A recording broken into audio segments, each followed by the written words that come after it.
on this beginning level, allow us to start with the broad principle that life is something which can be developed and which we must develop. Some people don't think that they're able to develop themselves, and so they think they can depend on some God to do the developing for them. This is very mistaken according to Buddhist principles. For in Buddhism, we understand that we can develop and that we must develop ourselves by ourselves. Actually, God can be understood in two ways, in two meanings. There is the God that is a person, a personal God. And then there is the God which is not a person. The first kind of God, the personal God, is one that has experiences like a person does. Whereas the second kind of God doesn't have experiences in a personal way. Now, at some times in human history, people and this second kind of God we would call the law of nature. But in sometimes of human history, people are unable to understand what we mean by the law of nature, so that in such times it is necessary to talk in terms of a God which is personal, which experiences like a person or an individual would. But whether we speak of the personal God or whether we speak of the non-personal law of nature, whichever kind of God we're talking about, that God cannot develop us. Instead, we have to develop ourselves by ourselves. Whatever way we look at it, this life is something that has been given to us by nature, or by God, or by nature. We can see this life as being similar to some basic capital which is given to us in order to invest. We invest this life in some kind of business, and then we carry out that business in order to turn a profit. If we understand life as this basic stake or capital for us to invest in the business of life, then we can understand the importance of developing this life. Why do we talk about life as a kind of business? We use this terminology because we have the possibility of making the highest profit, receiving the most value and benefit from this life. Life all by itself, just mere life, may not have any value at all, or have only very little value. However, if we do our investment properly, and then learn how to make the most profit and receive the highest value from life, then we can truly call it a kind of business, meaning that we try to get the most from our basic initial investment.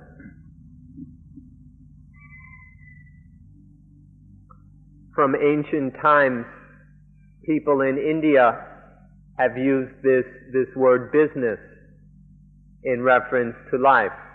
They have the word sangvohara, which means a kind of buying and selling, a kind of trading, or to operate a business in order to make a profit. And the idea is that one lives one's life and looks at it as a kind of business where one tries to get the most out of it until one is old, and then we turn over the business to our children in order to then experience a peaceful and wise old age. This meaning is an ancient one in India, and it's something which ought to be of interest to us today. So we can either talk in terms of business, the business of life, or we can talk about developing life. But either way, the meaning is basically the same. We have to do something so that there is increasing value in life, so that we get the highest return from life. And so it's necessary for us to develop this life. So what is the benefit or the result of this business of life, this development of life? First, we can say the first result is a life that is cool and peaceful. And then second, a life that is beneficial and useful for everyone. If we realize these two results, then we can say that we have received the highest possible profit from our lives, the highest kind of profit which we ought to achieve. This is the result. This is what ought to be the result of the business of our lives. So to have a life that is happy and peaceful, and then beneficial for everyone concerned, that ought to be enough, shouldn't it? This ought to be sufficient for us. But nowadays people don't seem to be satisfied with just a simple, peaceful, cool life that is of benefit to everyone. Instead of just settling for a peaceful bliss, people are interested in all kinds of luxuries and excess, materialism and consumerism, and all kinds of things like that. This is because people aren't interested in a truly cool, calm, and peaceful happiness. And so they go and develop all kinds of materialistic pursuits and activities. All the development is merely material. And then in this way, and then this kind of development completely misses the point of what we need in life. For example, all the things going on, all the activities that are just chasing after material, sensual kinds of pleasures, just trying to accumulate possessions and everything. This completely misses the point of what our lives are really about. And so then we can never really find a true peace and happiness. This genuine peaceful bliss that we're talking about is neither positive or negative. But nobody is interested in such a thing. All that people want is what is positive, positive, positive, positive. And so they can't understand what real happiness, real peace is about. But here, this is what we're most interested in. The kind of real happiness that is free of both positive and negative. And this is the kind of happiness, the kind of peace that we can understand, that we can discover through the practice of mindfulness with breathing, which you are beginning to practice here. Please be particularly interested about the meaning of these words, positive and negative, especially being free of both positive and negative. The positive excites, it stimulates, it bubbles, it stimulates the mind. And then the negative deflates, depresses the mind. One, the positive leads to getting happy and feeling happy, whereas the negative leads to sadness and sorrow. Neither of these are peaceful, and neither of these are true happiness. So please be very careful to understand what is meant by the positive and the negative, because if you can't understand this, you won't be able to understand what it is we're talking about here. The thing that we're most interested in, which satisfies us, which makes us happy, is merely this thing we call the positive.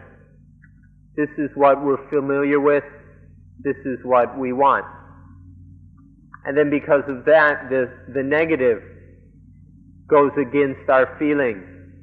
It grates on us. We don't want it. We want to avoid it. Neither of these are genuine peace and happiness. In fact, both of them are the opposite of being at peace. And so to understand genuine happiness, real happiness, we need to understand what it is to be free of positive and negative. We can take the mind itself as the basic standard or principle. The mind that is neither positive nor negative. By this we mean the mind that neither likes the positive nor hates the negative, the mind that is not caught up in either one. This mind that is free or empty of the positive and the negative is a mind that is truly at peace and is genuinely happy. So take this mind, this genuinely happy mind that is neither positive nor negative, as a basic standard for our further understanding. Anapanasati bhavana, the cultivation of mindfulness with breathing, that which you are practicing now, will help you to know the mind that is neither positive nor negative. So please be very interested in this practice in order to discover this mind which is genuinely happy. Anapanasati, mindfulness with breathing, can help us to have a mind that is pure. Anapanasati can help us to have a mind that is free of the positive and the negative, a mind that's free of any egoistic feelings, free of any sense of I and mine. Anapanasati, mindfulness with breathing, will help us to realize the fact of not self, that everything in our lives is not really a self.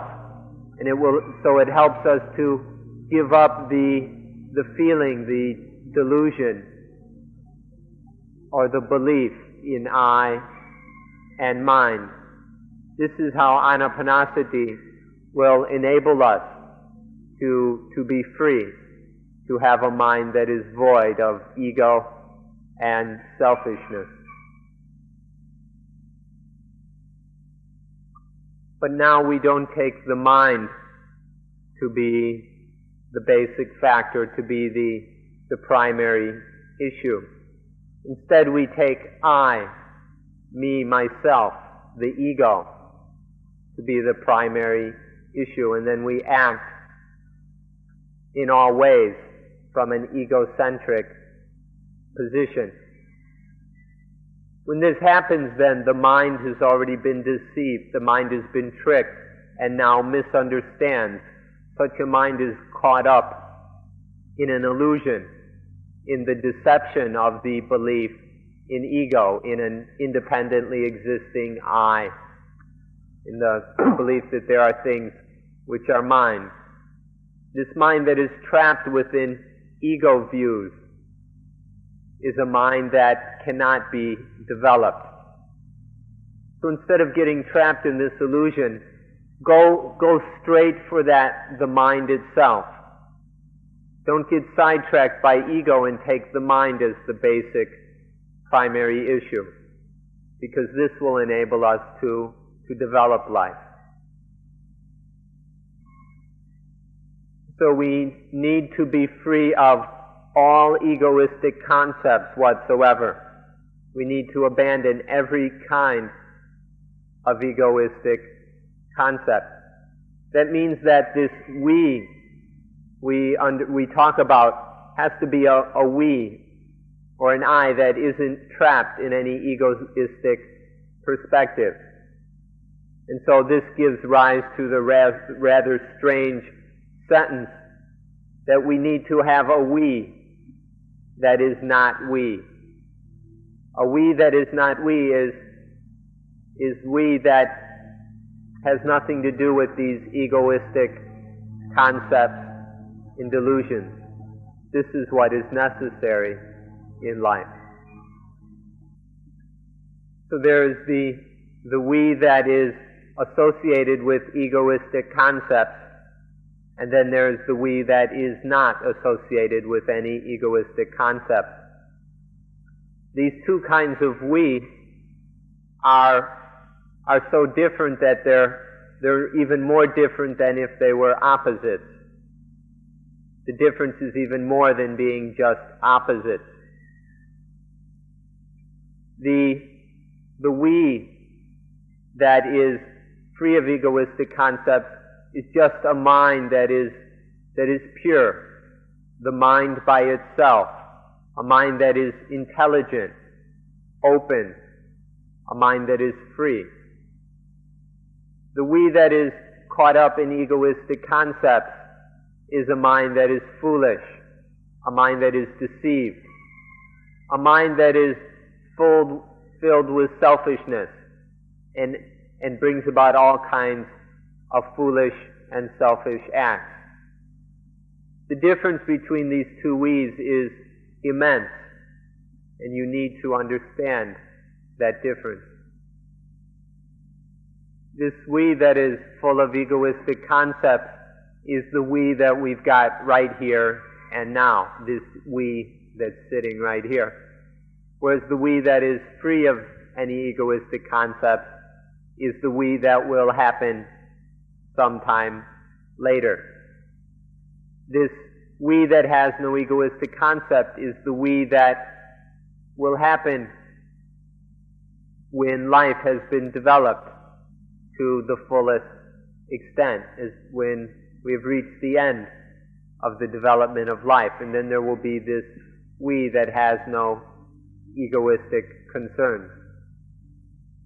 And so there's this we that we've got now, the one caught up in ego, and then the we that we will come to if we practice Dhamma to its fullest, the we that has no ego or egoistic perspectives attached to it. The we that is not, the we which is not we. When we listen to this, it may sound like nonsense. But in fact, in this statement, there is tremendous sense. It makes perfect sense. It points to a reality that is correct and appropriate. This is something that is very important for us to understand. It requires our attention to understand this we, which is not we. If we understand this, we'll understand what the goal of our life is. This phrase, the we which is not we, is something which is difficult to listen to. and there's nothing about it that really encourages us or invites us to pay attention. But still, we need to give it total attention to understand what we mean by the we, which is not we.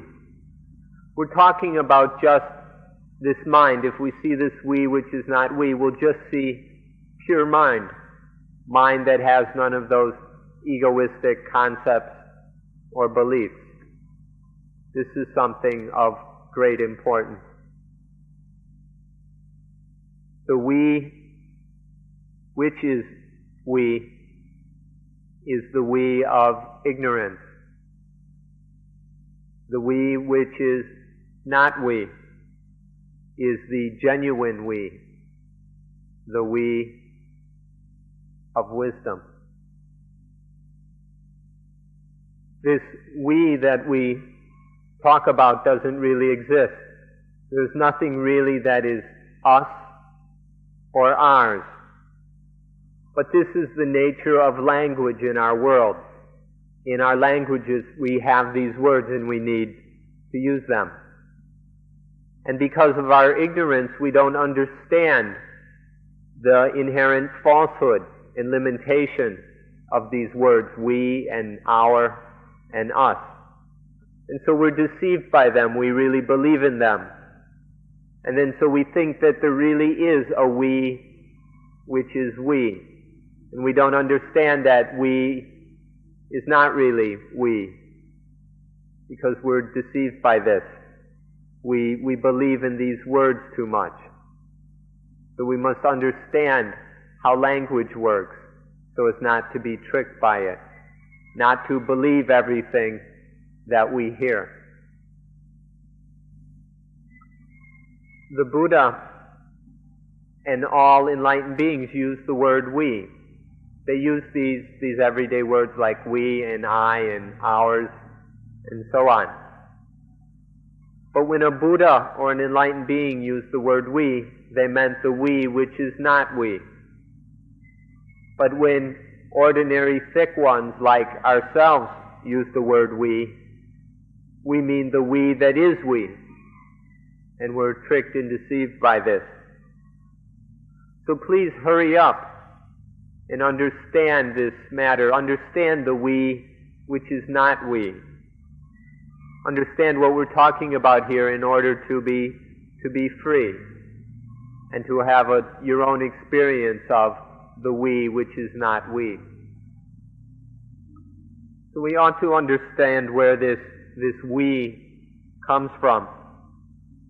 This we comes from a misunderstanding, a lack of knowledge, a wrong view, and being deceived.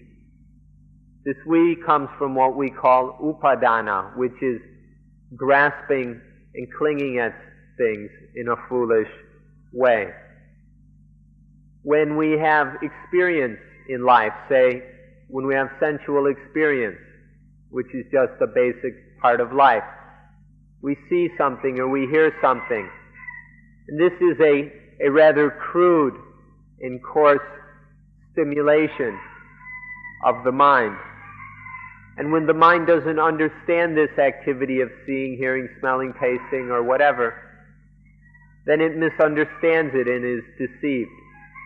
When the mind misunderstands our experiences, the senses, and what we see and hear, then it takes these things to be we, or ours, or I, or mine, or ego.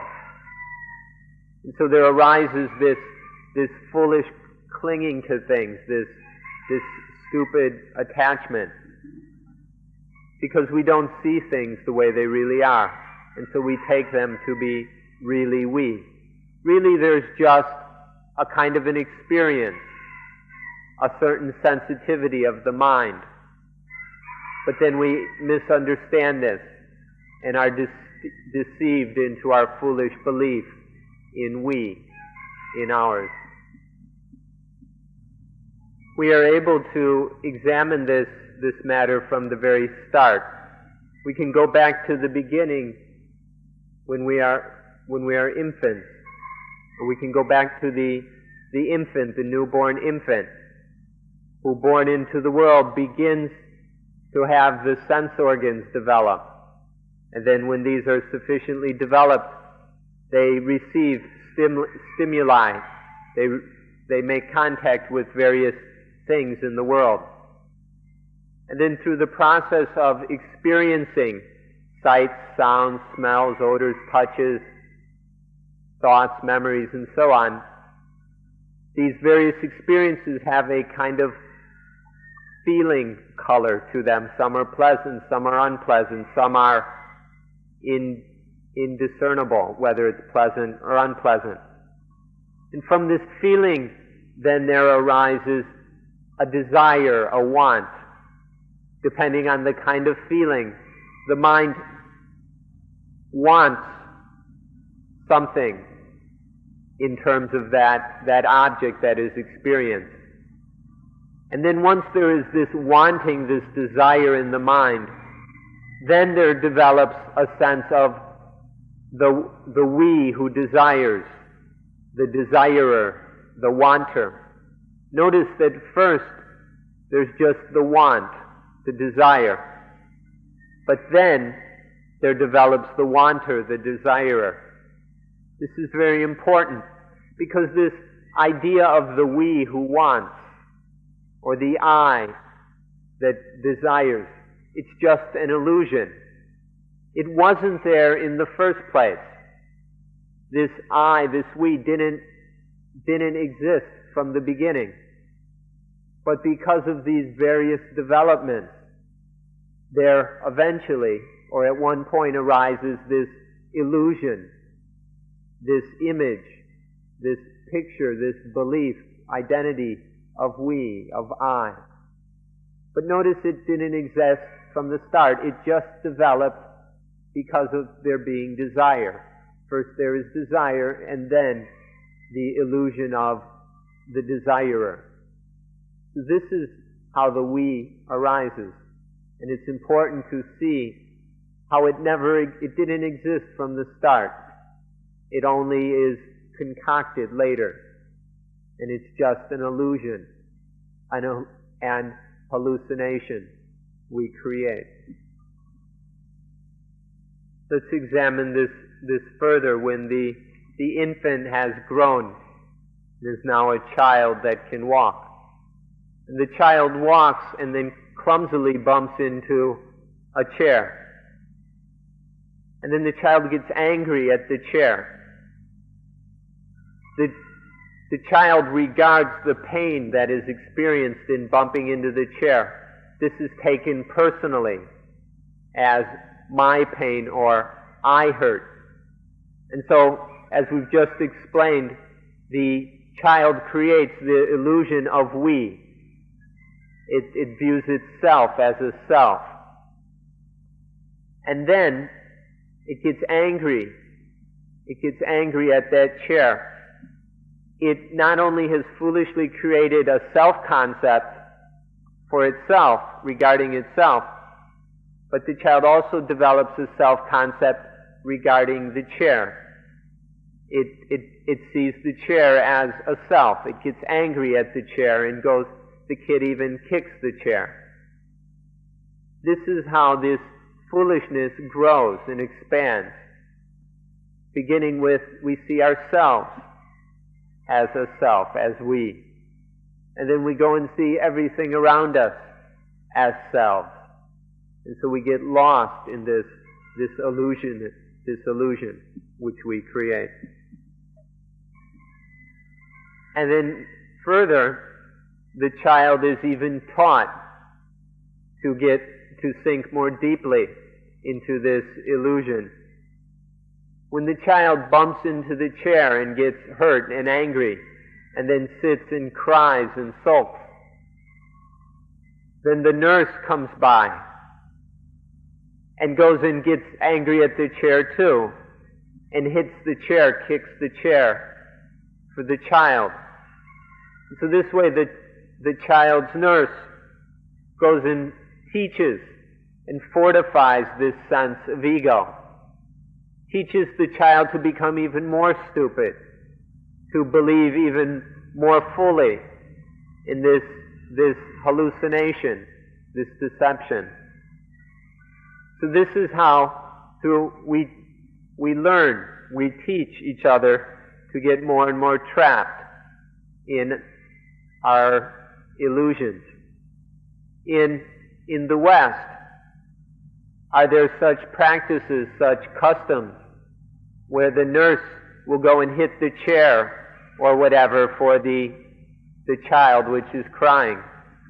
If you've got such practices back in Europe or America or wherever, then you're just teaching your children to be more and more stupid.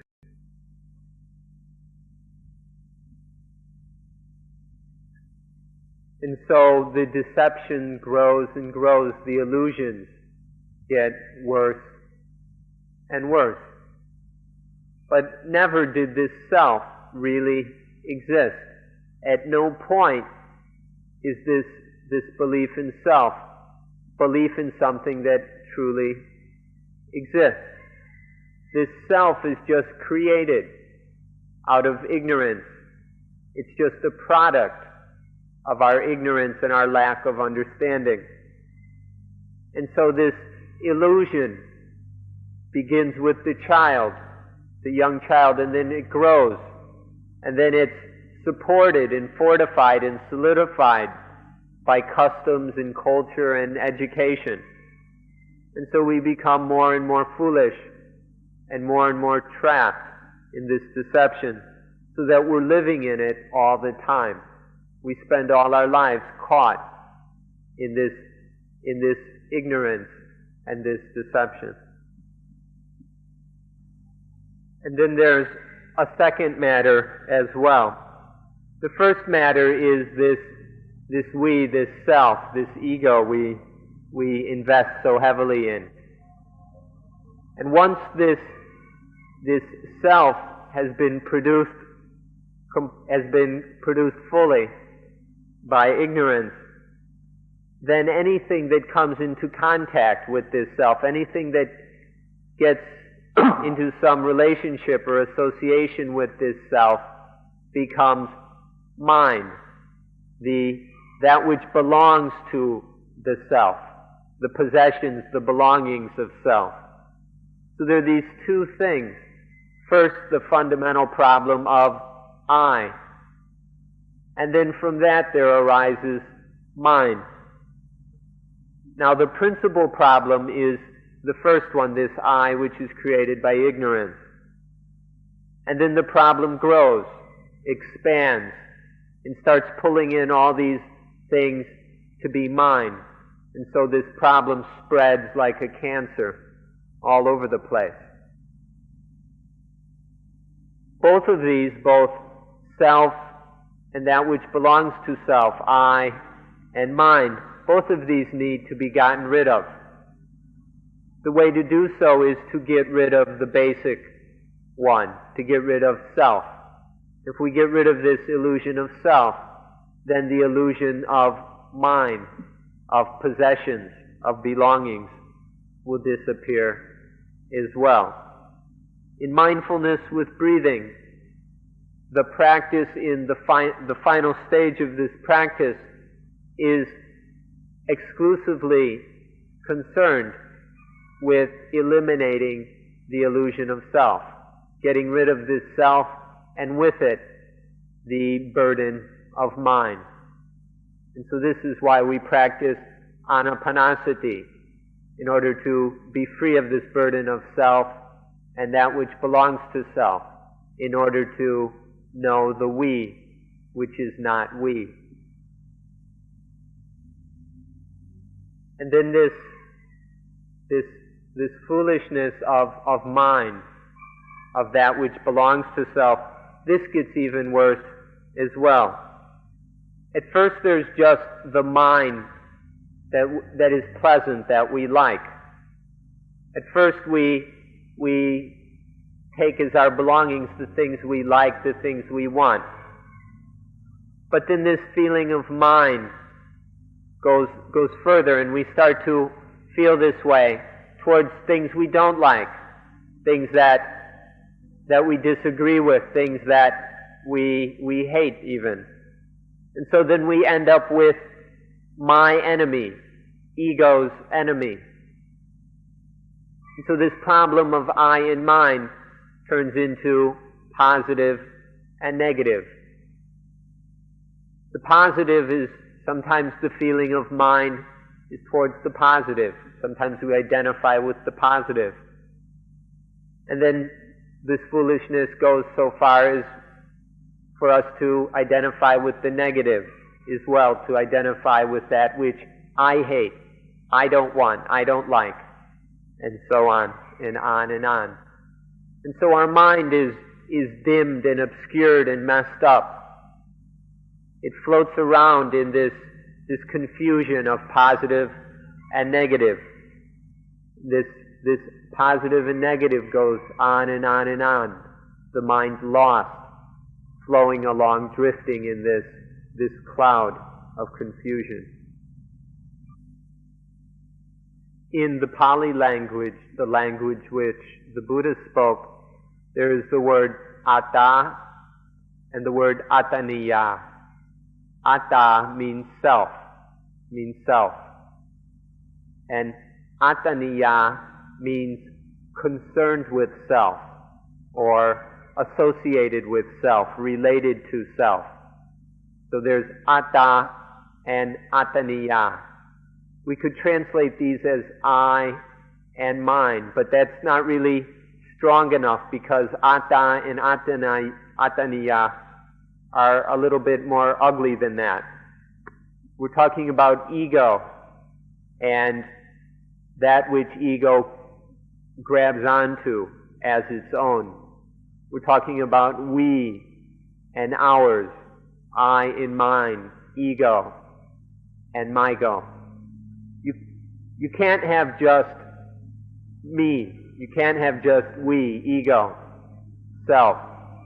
Once there is atta, then there arises attaniya. As soon as we have a sense of self, then there are all the things concerned with, connected to, associated with self.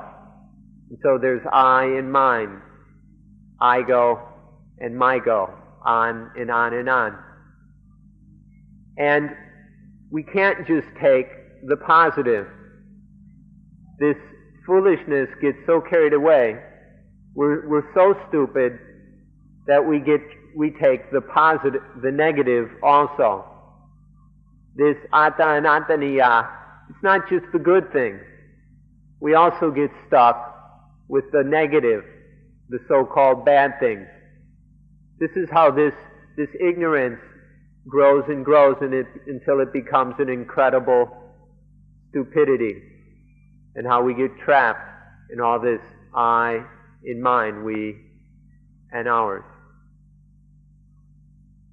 So now you will understand how the positive and the negative depends on mine, which in turn depends on I. Now you can remember from the beginning that genuine happiness cannot occur when there is positive and negative. So if we want to be free of the positive and the negative, we must get rid of its sources. The positive and the negative arise from attaniya, from mind, the sense of possession, of claiming things as mine, as ours. And then this arises from atta, the sense of self, the illusion of self. So if we want to get rid of this positive and negative entrapment, then we have to get rid of that mind. And this means we have to destroy the self-illusion. So to get free, we have to deal with this basic illusion of self. And so this is why we take up vipassana. Vipassana is seeing clearly into the nature of things. We practice vipassana in order to see clearly that the self doesn't really exist. And if we understand this fully, if we experience this deeply, then the illusion disappears, and then we're free of the whole mess.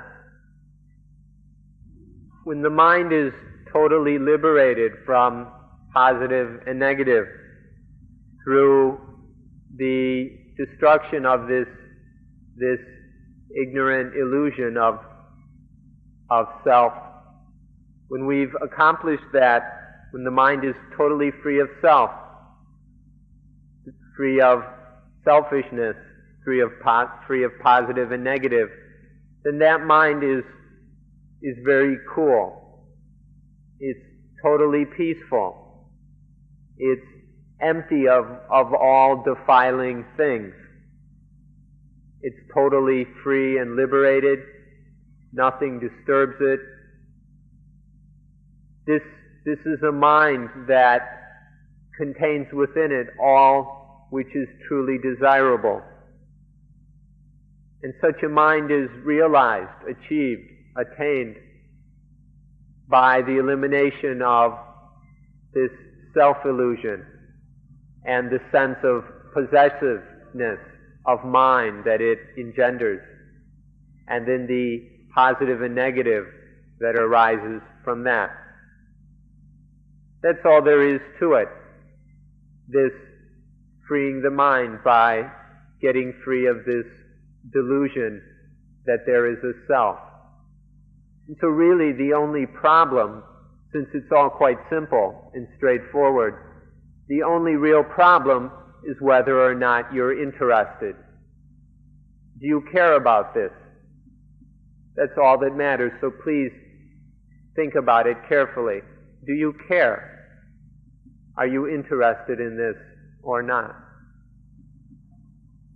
We're sincerely asking you, do you like a life that is without the positive and the negative? At this point, we've all invested a lot in the positive. We've really got sucked in and deceived and tricked by the positive. And this makes it very difficult for us to study and investigate that which is neither positive nor negative. And so therefore, to enable us to investigate this matter without undue difficulty, we need to really become interested in that which is neither positive nor negative. If we're sincerely interested in this, our spiritual practice will not be difficult. So look at this matter very carefully. Give it your fullest attention. If we genuinely like this, if we're interested, then we will be able to discover a life that is no longer trapped by the positive and negative. This will be a life that is freed of that self-illusion. And so that life, that mind, will be peaceful, will be calm, will be cool, which is the highest benefit for that mind itself. And in such a mind which is no longer deluded and trapped by positive and negative, by I and mine, that mind will be completely unselfish. A mind that is unselfish is able to genuinely do things for others.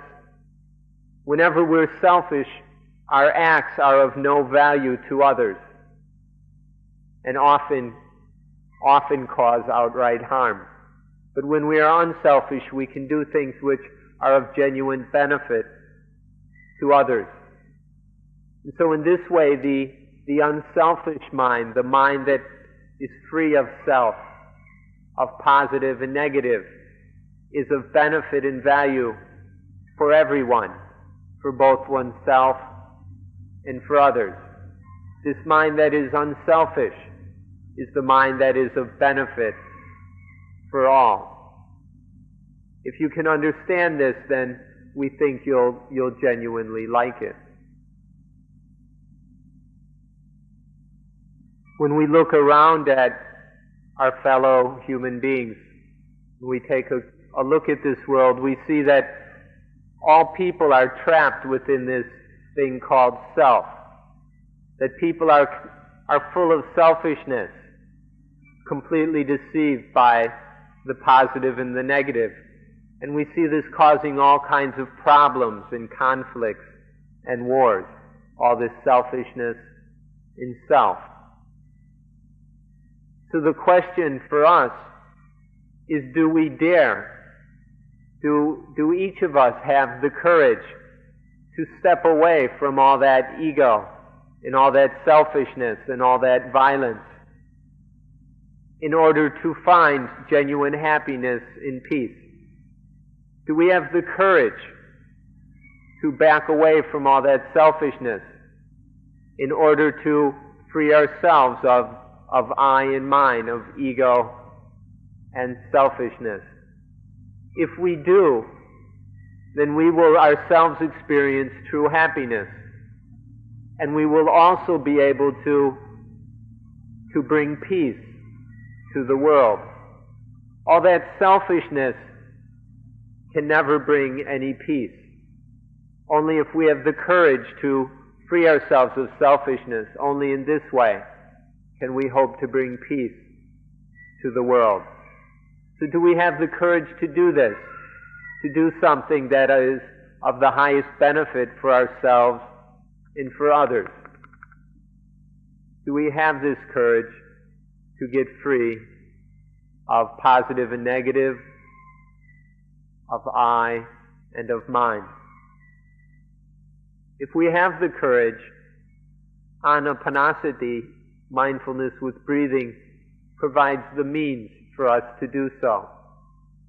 If we practice diligently, sincerely, correctly, then this will give us a way to get free of this selfhood and all the tremendous problems it's causing for the world and for each of us, even as we sit here today. So this is the question facing each of us. Do we have the courage to practice to be free of self? Are we really willing to do something for the benefit of not only ourselves, but of the world? This is all there is to it. This is the big question of our lives. So we leave it to you to think about it. Today's talk is over.